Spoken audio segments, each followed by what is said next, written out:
Welcome to my channel. Ako po si Abby na maghahatid sa inyo ng mga true crime stories sa wikang Tagalog. Kung mahilig kayo sa mga ganitong klaseng storya, ay i-click nyo na ang subscribe button para updated kayo sa aking mga videos. I-click nyo na rin po ang like button kung nagustuhan nyo ang video na ito. Noong buwan ng Oktubre taong 2012 sa bansang El Salvador, napansin ng mga otoridad sa isang bakuran ang parte ng lupa na kakahukay lamang. Nang siyasatin at hukayin, isang labi ng babae ang tumambad sa kanila. Si Helene Stephanie Arias Moreno, 20 years old, ay isang business administration student. Bata pa lamang siya ay pangarap na niyang maging isang profesional. Malambing at mapagmahal sa pamilya kung ilarawan si Helene. Nang makapasok sa university, nakilala niya ang 20-year-old na binatang si Jose Alejandro Bobadilla. Si Jose ay nagmula sa Guatemala. Naninirahan siya sa San Juan Opico kasama ang kanyang ama na si Juan Jose at ang kanyang stepmother na si Claudia Patricia. Ang area na tinitirhan nila ay bahayan ng mga may kaya sa buhay. Ang pamilya ni Jose ay kilala ring may kaya, subalit ng panahong yon ay nakakaranas sila ng problema sa pera. Noong taong 2012, nagpa siya ang ama ni Jose na tulungan ng kapatid na si Andrea na bayaran ng renta ng bahay na malapit sa kanilang tinitirhan. Si Helene at Jose ay naging magkasintahan simula pa noong taong 2010. Hindi tutol ang kanilang mga pamilya sa kanilang relasyon. Madalas bumisita si Helene sa tahanan nila Jose, maging si Jose ay panay rin ng dalaw kina Helene. Malapit si Helene sa pamilya ng nobyo kaya lagi siyang welcome sa bahay. Madalas siyang isama ng stepmother ni Jose sa salon para sa mga pampering sessions. Sa isang okasyon ay nagplano at nagdaos ang ama ni Jose ng party para sa kaarawan ni Helene. Lingid sa kanyang kaalaman, ang pamilyang inaakala niya nagmamahal sa kanya ang sila ring sisira sa kinabukasan niya. Noong October 30, 2012, naghihintay sa bahay ang pamilya ni Helene para sabay-sabay silang kumain ng tanghalian. Naroon rin ang nobyo niyang si Jose na naghihintay. Ipinangako ni Helene na uuwi siya sa oras na iyon at sasabay kumain, subalit hindi na siya nagpakita. Sinubukan nilang kontakin ng dalaga, subalit hindi na ito sumasagot. Nagsimulang mag-alala ang mga magulang ng dalaga, maging ang mga kaibigan at kaklase niya ay nagsimula na ring maalarma nang di na siya makontak ng mga ito. Ibinahagi nila ang pagkawala ni Helene sa social media. Pinost nila ang kanyang larawan at mga detalye, nagbabaka sakaling may makapagbigay sa kanila ng impormasyon o kahit clue sa kinaroroonan niya. Dahil dito ay kumalat ang balita hanggang makarating na ito sa media. Iba't ibang spekulasyon ang lumabas. May mga nagsasabing baka nagtana na ito kasama ang isang lalaki. Ang iba naman ay pinagbibintangan ang mga miyembro ng gang. Mayroon ding ilan na isinisisi ang pagkawala sa kakulangan ng kakayahan ng mga otoridad na gampanan ang kanilang mga tungkulin. Sa kasamaang palad ay wala sa mga teoryang ito ang nakatulong, bagkus ay lalo lamang nakadagdag ang mga ito sa palaisipan ng pagkawala ng dalaga. Gayunpaman, marami ang nagpakita ng suporta sa pamilya. Isang grupo ng tao ang nakipag-ugnayan sa kanila para tumulong maghanap kay Helene. Nilibot nila ang buong paligid, umaasang matatagpuan ang nawawalang dalaga. Sa kabila ng kanilang effort ng araw na yon ay nabigo silang mahanap si Helene. Dahil dito ay lumapit na ang kanyang ama sa mga otoridad para i-report ang nawawala niyang anak. Pagsapit ng Miyerkules, October 31, isang report ang nakarating tungkol sa isang inabandonang sasakyan sa parking lot ng isang shopping center. Ang kotse ay tumutugma sa description ng sasakyan ni Helene. Bandang alas 9 ng umaga ay nagtungo ang mga alagad ng media sa lugar para i-cover ang balita. Kinontak ng mga otoridad ang mga magulang ni Helene para kumpirmahin kung ang natagpuang sasakyan ay pagmamay-ari ng kanilang anak. Mabilis na nagtungo sa shopping center ang mga magulang niya. Nang makita ang sasakyan ay napahagulgol ang kanyang ina. Sa loob ng kotse, natagpuan ng pitaka, handbag, mga damit at isang laptop. Kinumpirma nilang kay Helene ang sasakyan at mga gamit sa loob nito. Agad kumilos sa mga investigador para ipa-review ang surveillance footage. Maya-maya ay nagtungo rin si Jose kasama ang kanyang ama at stepmother na si Claudia sa lugar. Bakas rin ang pagkabahala sa kanilang mga mukha. Masigasig din silang sumagot sa mga tanong ng investigador. Nilapitan ni Claudia ang ina ni Helene para yakapin at damayan ito. Nang ma-review ng mga pulis ang CCTV, isang misteryosong footage ang nakuha nila na sa tingin nila ay makakatulong. Maging ang mga CCTV footage sa university ay nireview din ng mga pulis. Doon ay nakita nila si Helene na nilisan ng parking lot ng haling tapat gamit ang Toyota Corolla. Matapos noon ay nakarating siya sa shopping center. Pumarada siya sa may shopping cart storage malapit sa pedestrian exit. Bumaba siya sa kotse at naglakad patungong supermarket. Doon ay umupo muna siya malapit sa water dispenser sa loob ng 40 minuto. Bandang 12:40 ng tanghali, tumayo na siya sa kinauupuan at ginamit ang kanyang cellphone para tumawag. Nakita siyang naglalakad patungo sa garden area ng parking lot. Huminto siya sa tabi ng isang footbridge tapos ay sumakay sa isang van na agad ring umalis. Sa puntong yon ay di pa natutukoy ng mga otoridad kung sino ang may-ari ng van.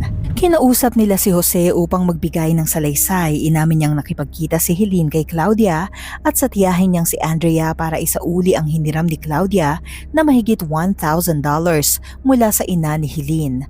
Ang oras na napag-usapan ay 11:30 ng umaga sa shopping center. Ayon kay Jose, sinabi ng dalawa na nagbayad sila ng cash kay Helene, subalit hindi niya madeposito ang pera dahil di niya dala ang kanyang bank card. Sumunod noon ay iniwan na nila si Helene sa lugar kung saan nila ito pinick up. Matapos makuha ang salaysay ni Jose, naghanda ang mga pulis para puntahan sina Claudia at Andrea. Ang ama ni Jose na si Juan ay nagpresenta na ihatid ang mga pulis sa Quinta de Gratamira gamit ang kanyang sasakyan. Ang Quinta de Gratamira ay isang residential area na kinatatayuan ng bahay ni Andrea. Pagpasok sa sasakyan, agad napansin ng investigador ang matinding amoy ng dugo sa loob nito. Sinabi ni Juan na ang asawa niyang si Claudia ang huling gumamit ng sasakyan. Nang matunto nila ang bahay, napansin ng mga pulis ang tila hinukay na lupa sa bakuran. Nilapitan nila ito at nakumpirmang bagong hukay lamang ang lupa at posibleng may inilibing dito. Nang siyasatin ay tumambad sa kanila ang labi nang nawawalang si Helene.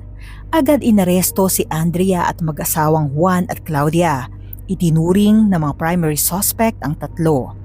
Ang nobyo ng biktima na si Jose ay hindi napasama sa mga inaresto dahil mayroon siyang alibay nung oras na nawala ang kanyang nobya. Nasa bahay siya nila Helene kasama ang mga magulang nito. Wala ring mahanap na ebidensyang makapag-uugnay sa kanyang partisipasyon sa krimen. Patuloy ang investigasyon sa bahay. Doon ay natagpuan nila ang isang drawing na naglalarawan ng isang taong may injury sa ulo at sa leeg. Kaparehas ito ng mga injury na natamo ni Helene. Sa drawing ay mayroon ring nakasulat tungkol sa isang minamahal na siyang naglaho na. Mayroong 26 na mga witnesses sa investigasyon. Ang ilan ay pabor kay Helene at ang iba naman ay pabor sa mga nasasaktal. Ipinatawag ng mga pulis ang security guard na nagbabantay sa residential area. Isa siya sa mga itinuturing na witness. Ayon sa gwardya, noong October 30 napansin niya ang kahina-hinalang ikinikilos ni na Claudia at Andrea. Naitala niya ang lahat ng kanyang obserbasyon sa control at incident log. Napansin niyang naglabas-masok ang dalawa sa residential area gamit ang gray na van na pagmamay-ari ni Juan. Ang unang pag-alis nito ay bandang 11:40 ng umaga. Ang pangalawa naman ay bandang 2:00 ng hapon.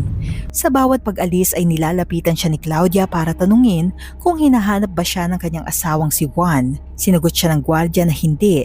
Nagbilin si Claudia sa guard na kung hanapin siya ng asawa, sabihin lang niya na di siya nito nakita. Dahil sa matinding hinala ay naglalakad na sinundan ng guard ang van papunta sa bahay ni Andrea. Nagtago siya sa likod ng mga nakatambak na gamit at siniguradong di siya mahahalata ng dalawang babae. Natanaw niya ang paglabas ni Andrea sa van habang binubuksan naman ni Claudia ang trunk nito. Inilabas niya ang isang malaking itim na bag na sa tingin ng gwardiya ay naglalaman ng labi ng tao. Ipinasa ni Claudia ang bag sa kanyang balikat at pumasok ito sa bahay. Ang oras ay bandang 4:30 ng hapon. Maya-maya ay muling lumabas si Claudia. Tinanong niya ang gwardiya kung nakita ba niya si Helene sa area. Sinagot siya ng gwardiya na hindi, pero muli niya itong tinanong. Makatatlong beses siyang nagtanong sa gwardiya, siguro ay para linangin at paniwalain ito na wala silang alam sa kinaroroonan ng biktima. Nakabalik si Claudia bandang 6:20 ng hapon. Sa phone records, natukoy ng mga pulis na ang huling kausap ni Helene ay mula sa numerong pagmamay-ari ni Andrea. Bago pa man ang planadong pakikipagkita ng dalawa kay Helene, napag-alamang kinontak muna ni Andrea ang pamangkin niyang si Jose. Nang tanungin ng mga pulis ang tungkol sa phone records, pinabulaanan ni Jose na may alam siya sa plano ni na Claudia at Andrea. Nagpakita rin siya ng pagkasuklam sa dalawa dahil sa ginawa nila sa kanyang nobya. Itinanggi niyang siya ang may gawa ng drawing na natagpuan sa bahay ng kanyang tiyahin. Gayunpaman, malaki ang hinala ng mga otoridad na may alam siya sa plano ng mga suspect. Dalawang bagay rin ang tumawag ng atensyon ng mga investigador. Una ay sa araw ng pagkawala ni Helene, nang makatanggap si Jose ng tawag mula sa kanyang tiyahing si Andrea, agad niyang pinuntahan ito sa kanyang bahay na siya ring pinangyarihan ng krimen. Pangalawa ay binigyan ng payo ng mga kamag-anak ni Jose ang pamilya ni Helene na ibenta ang kanilang mga ari-arian kung sakaling mag-demand ang mga kidnappers ng ransom, bagay na di karaniwang maririnig sa mga taong nakikisimpatya. Sa investigasyon na pag-alaman na noong oras na hinihintay ng pamilya si Helene para sa tanghalian, tinawagan ni Jose ang nobya at kinausap ito habang nasa harap siya ng mga magulang ng dalaga. Nadiskubre ng mga investigador na wala talagang nangyaring tawag at nagpapanggap lamang si Jose na kausap niya si Helene. Ang isang kaibigan ni Jose ay tumestigo sa kanyang salaysay. 5 araw bago mangyari ang krimen, nakatanggap siya ng tawag mula sa numero ni Andrea pero nang sagutin ito, si Claudia ang nagsasalita sa linya. Nangungutang siya ng $1,200 at nangakong magbabayad agad sa susunod na linggo. Tumanggi siyang pautangin si Claudia. Pagsapit ng October 30 ng hapon na siyang araw ng pagkawala ni Helene, sinamahan niya sina Jose at Claudia sa bahay daw ng kaibigan sa Quinta de Guatemala. Nagsimula siyang maghinala na makatatlong beses panggiti ni Claudia ang pagbabayad niya ng utang kay Helene, ngunit paiba-iba ang mga detalye sa bawat kwento niya. Sa unang bersyon ng kanyang kwento, ibinigay niya ang pera kay Helene sa bus stop malapit sa shopping center. Sa isa namang bersyon, sinabi niyang pinuntahan niya ang dalaga sa parking lot at doon ay inabot niya ang pera. Muli na namang nag-iba ang detalye nang sabihin niyang sinundo niya si Helene mula sa mall para magtungo sa bangko at ideposito ang pera. Kaso ay di nadala ni Helene ang kanyang wallet kaya bumalik na lang sila sa mall at doon na siya iniwan ni Claudia. Nang marating nila ang entrance ng Quinta de Guatemala, nagpababa na si Claudia at sinabing lalakarin na lang niya ang bahay na pupuntahan niya. Inutusan niya si Jose kasama ang witness na samahan na lang ang mga magulang ni Helene na sa mga panahong yon ay naghahanap sa kanilang anak. Habang kasama ang pamilya ni Helene, napansin ng witness na may ka-text si Jose. Hindi malinaw kung paano nalaman o nabasa ng witness ang nilalaman ng text pero nagawa niyang basahin ang text na sinasabing nasa mabuting lugar na ang isang tao at handa na ang libingan. Sa puntong yon ay di alam ng witness kung sino ang mismong nag-text kay Jose. Ang isa pang testigo ay ang kasambahay ni Andrea. Ayon sa kanya, noong October 15 narinig niyang magkausap sa telepono sina Andrea at Claudia tungkol sa paghuhukay sa bakuran para tamnan ito ng isang puno. Pagsapit ng October 29, 12 araw mula ng hukayin ng bakuran, pinuntahan ni Claudia si Andrea para tignan ng hukay. Matapos noon ay nagkulong sa kwarto ang dalawang babae na tila ba may pinag-uusapan.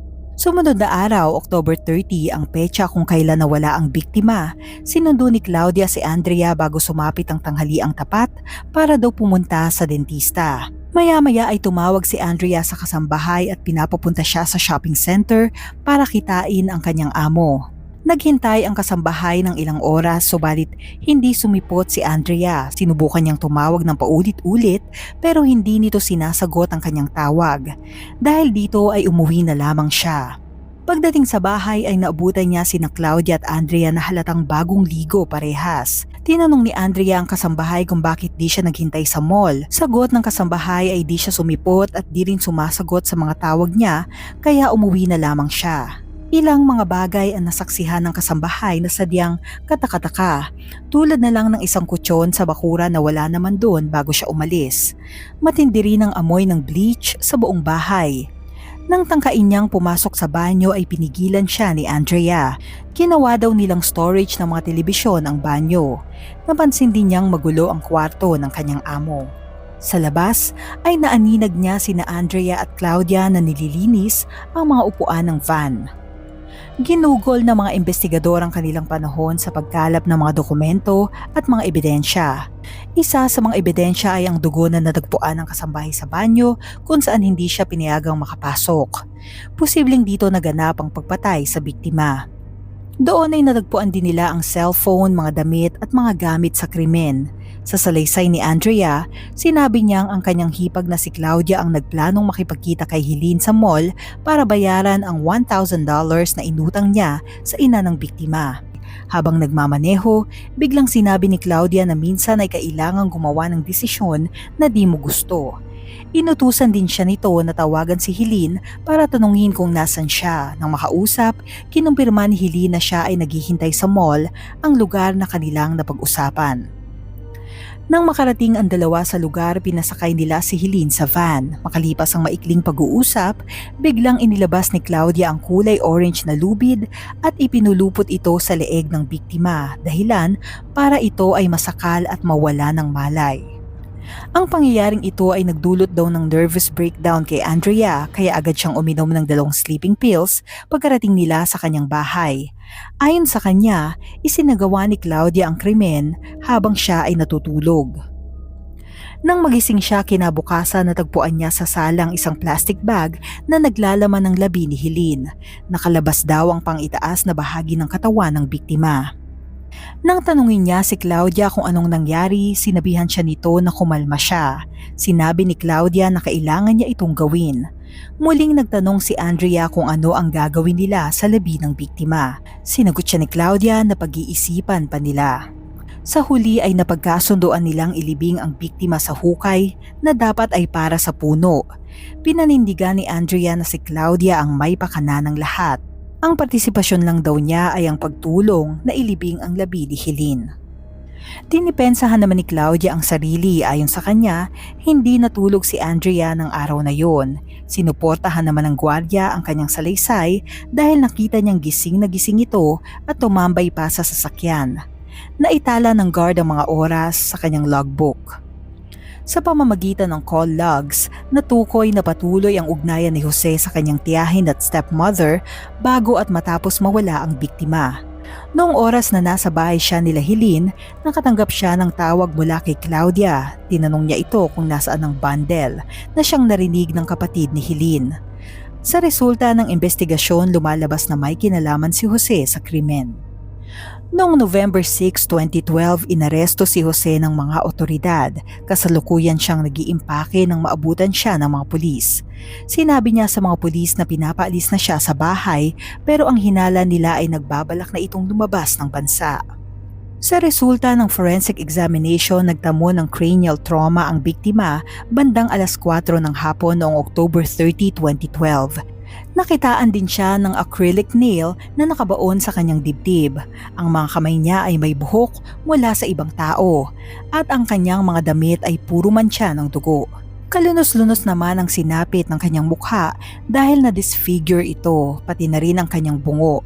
Ang kanyang sinapit ay dulot ng paulit-ulit na paghampas ng matigas na bagay sa ulo at mukha ng biktima.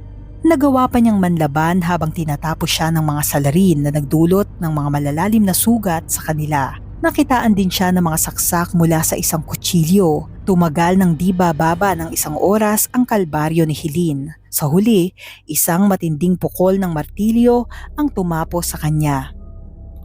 Ang 33-year-old na si Claudia at ang 31-year-old na si Andrea ay kapwa na hatulan ng guilty at nasintensyahan ng 40 years na pagkakabilanggo. Guilty rin ang hatol sa nobyo ng biktima na si Jose Alejandro. Nasintensyahan siya ng 26 years at 8 months na pagkakabilanggo. Napawalang sala naman ang kanyang ama na si Juan Bobadilla. Nag-file siya ng appeal dahil naniniwala siyang walang kasalanan ng kanyang anak. Noong November 7, 2015, napagkalooban si Juan ng probation kaya pansamantala siyang nakalaya. Pero noong April 14, 2016, tuluyan na siyang napawalang sala dahil sa kakulangan ng ebidensyang nagpapatunay na siya ay kasabwat sa pagpatay kay Helene. Hindi man ito ikinatuwa ng pamilya ng biktima, para sa kanila ay nakakuha na ng hustisya ang pagkamatay ni Helene dahil naparusahan ang mga main suspect. Naniniwala ba kayong walang kinalaman si Jose sa pagkamatay ng kanyang nobya?